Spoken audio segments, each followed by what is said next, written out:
C'est un enfant visiblement traumatisé. Face à ses bourreaux, elle suffoque.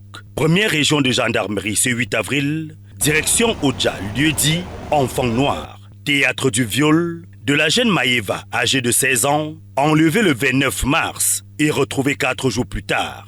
Sortie de la maison pour aller étudier, elle était loin de s'imaginer de vivre le martyre. Nous, étant saisis, nous avons commencé à mener des investigations et nos investigations ont conduit à l'interpellation de 2 suspects. Un nommé Ongene Franck, âgé de 24 ans, et le nommé Ndongo, âgé de 28 ans. La seule dame et cuisinière du groupe est curieusement saisie par le Saint-Esprit et décide de livrer ses complices.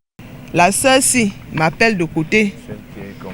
Elle me dit, nous sommes des femmes, je veux vraiment te dire ce qui s'est passé. Ta sœur était effectivement chez nous depuis dimanche. Cela veut dire que donc, depuis la même danse, c'est même vous.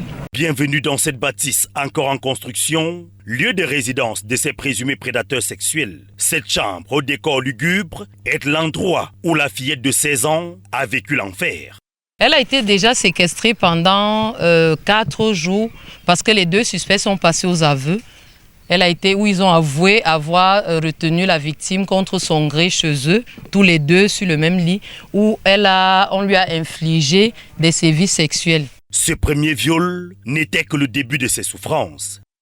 Les 2 suspects interpellés l'ont abandonné dans un stade et apparemment un autre groupe l'a traîné dans un marécage où ils ont continué la besogne du premier groupe.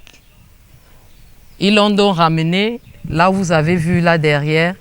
Ils l'ont laissé pour morte et ils sont partis. C'est dans cette broussaille que Maïva sera finalement abandonnée. Seul témoin, cette babouche. Et ce n'est pas l'esprit qui m'a encore amené derrière la maison. C'est là où quand je me tourne encore, je suis les bruits, comme quand on attache quelqu'un à la bouche. On m'a de faire C'est là où j'appelle maintenant ma petite cousine, peut-être moi je suis mal, viens un peu suivre ça. C'est là où on allume la torche, on commence à avancer. Au fur et à mesure qu'on suivait les bruits, on fait qu'avancer comme c'est une petite forêt, on entre dans la forêt. C'est là où ma petite soeur, elle a longé, les mains attachées, les pieds attachés, la bouche attachée, le cou. Ils ont tellement serré le cou. Au cours de la reconstitution des faits, les éléments de la première région de gendarmerie mettent la main sur un gang de présumés trafiquants de drogue, actuellement en exploitation. Les présumés violeurs, quant à eux, répondront de leurs actes devant la justice.